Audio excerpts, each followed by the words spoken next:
million, December 21 to December 31, 2022, and that is equivalent to 11 days. Do you confirm this, sir? I confirm, Mr. Chair.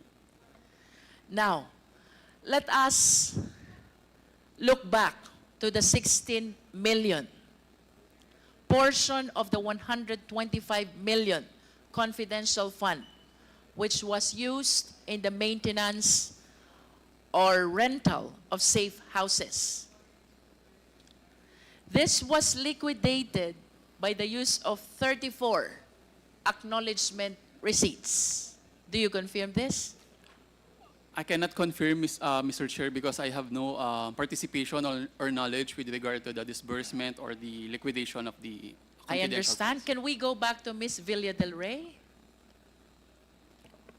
Ma'am, can we confirm that the 16 million portion of the 125 million confidential funds was liquidated by way of acknowledgement receipts, 34 acknowledgement receipts representing rental of safe houses? I cannot confirm, Your Honor, since I have no personal knowledge on the disbursement and utilization of confidential fund. Do we have a resource speaker who have knowledge about this acknowledgement receipt? There is none.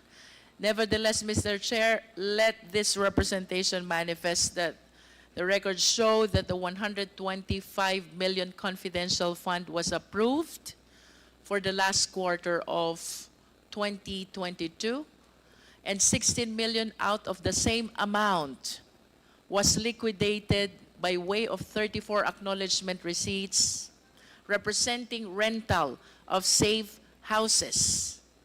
And I wish to further manifest, Mr. Chair, that the lowest amount among the 34 acknowledgement receipt is 250,000, which was spent for 11 days, representing the rental of 22,000 per day for the said safe house. The highest amount of acknowledgement receipt, Mr. Chair, is 1 million. And if we divide this into 11 days, that would mean that the rental per day for the safe house is 90,000, way higher than the luxury hotels as previously presented and established in our hearings, Mr. Chair. Mr. Chair, I wish to go back to Ms. Villa del Rey. Ma'am, doon po sa letter to the DVM for the request for augmentation fund, the purpose that was cited, safe implementation of various projects and activities under the Good Governance Program. Do you confirm this? I don't have knowledge of the request, Your Honor. I only have copy of the letter. Can we please flash again the physical and financial plan? At least, Ms. Villa del Rey, please confirm it from the document from the office of the OVP. It says safe implementation of OVP. I cannot read anymore.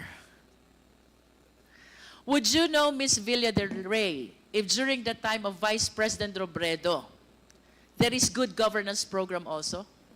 Yes, Your Honor. And under Vice President Robredo's good governance program, may kasama po ba doon na maintenance of safe houses? Wala po, Your Honor. Then can you please enlighten us? Bakit po dito sa good governance program ni Vice President Duterte may nasamang maintenance of safe houses under confidential fund? I'm sorry, Your Honor.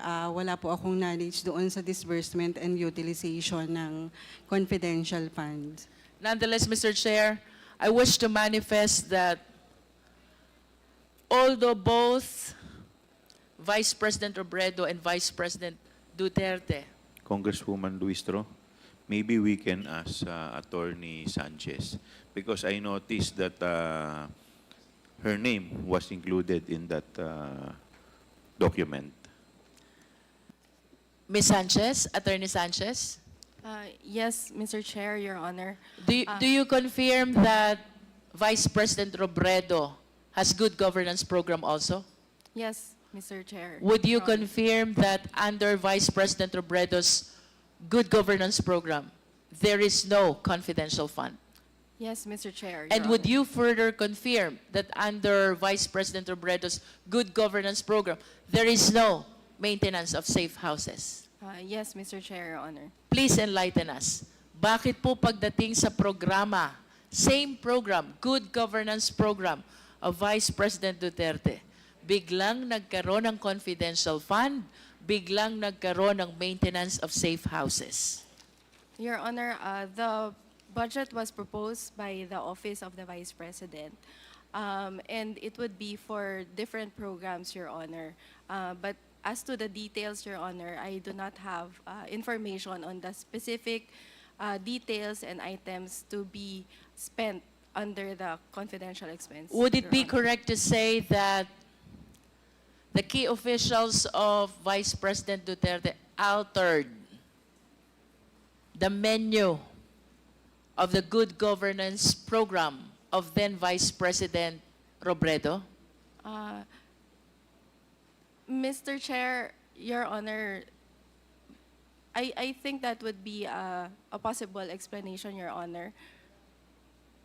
And are they really allowed to alter the program?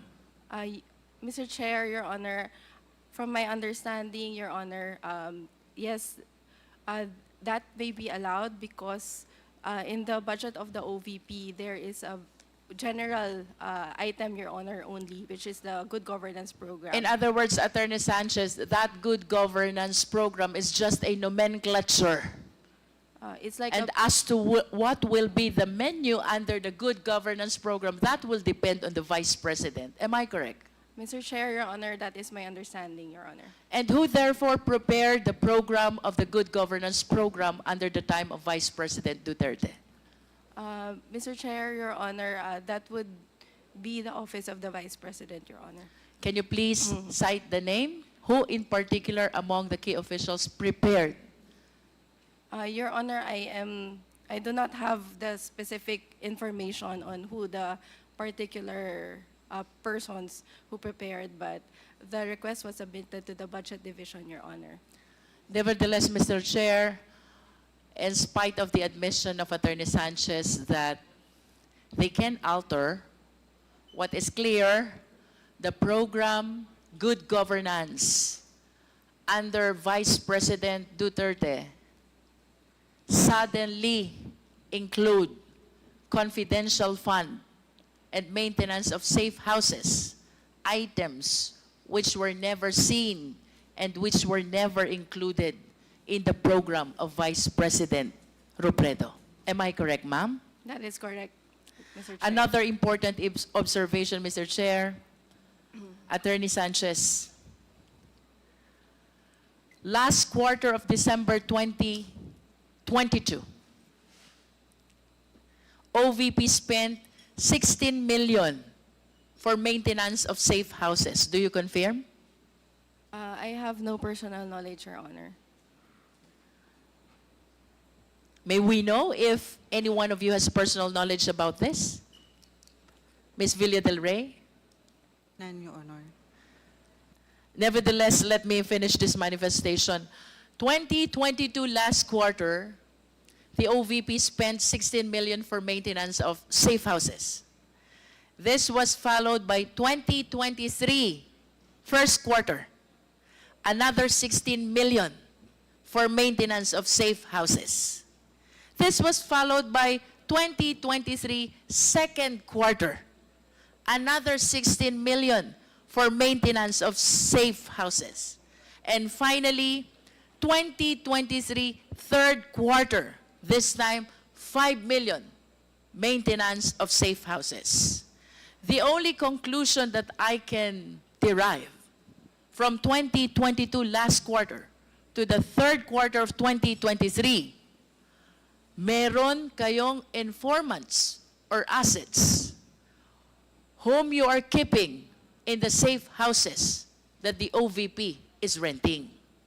The question, however, is, why suddenly, pagdating ng last quarter ng 2023, wala nang expenditure for safe houses or not even for confidential fund? San po napunta yung informant at assets nyo which you have been keeping in your safe houses from the last quarter of 2022 to the third quarter of 2023? Yun po ba inabandon ng OVP? Yun po ba biglang nag-disappear? I understand that you have no personal knowledge, but at least please give us a reasonable interpretation of what happened. Why suddenly, in the last quarter of 2023, nawala ang maintenance ng safe houses, which means nawala din ang informants at saka assets. Where did they go? Ms. Villa del Rey? I'm sorry, Your Honor, I cannot answer the question since I don't have really knowledge of the utilization of the confidential fund. Attorney Sanchez? Your Honor, I also apologize, same as the answer of Ms. Villa del Rey, Your Honor. Mr. Kevin? Same, Mr. Chair. I have no knowledge or participation in the utilization of the confidential funds. Ms. Rabago? Same, Mr. Chair. I don't have a personal knowledge on the utilization of the confidential Ms. funds. Villa del Rey, can you at least tell us who has the personal knowledge over these matters? Based on the JC and based on the issuance of cash advance, it is the special disbursing officer Who as is? the accountable officer. Can you please cite the name of the special disbursing officer? As shown in the check, Your Honor, it is Ms. Gina Acosta. And apart from Ms. Gina Acosta, who else has personal knowledge over these matters? I don't have idea, Your Honor. I And you don't have confirm knowledge. that Gina Acosta, the special disbursing officer, whom you described earlier as confidential official with salary grade 24, is one of those who were subpoenaed and who did not appear. Tama po ba? Tama po, Your Honor. Thank you. I have nothing further, Mr. Chair. Thank you, Congresswoman Luistro. Mr. Yes, Chair, Deputy Speaker I just J.D. wanted Suarez. to ask a question. Attorney Sanchez, yung binanggit po ni Congressman Luistro na Special Disbursement Officer, ano pong pangalan niya? Gina Acosta. Yeah. She was the one cited in contempt, correct? Yeah. Along with Fajarda. Okay. Okay. I just wanted to get that clear. Thank you very much.